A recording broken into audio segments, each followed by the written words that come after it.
Barbie Fortesa update. Yan, nasa taping ngayon si Barbie ng Pulang Araw. Yan, ginabi pa nga sila sa taping. Kahit na ginabi sila, nakangiti pa rin si Barbie. Ito yung behind the scene.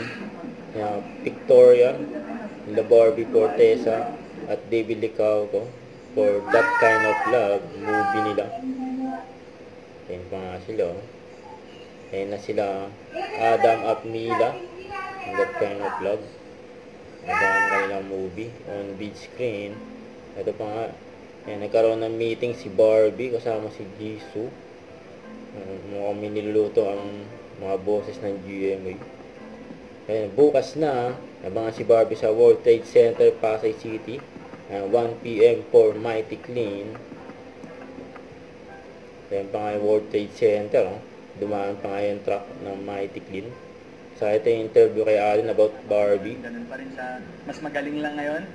Mas maraming drama dahil magkapatid kami.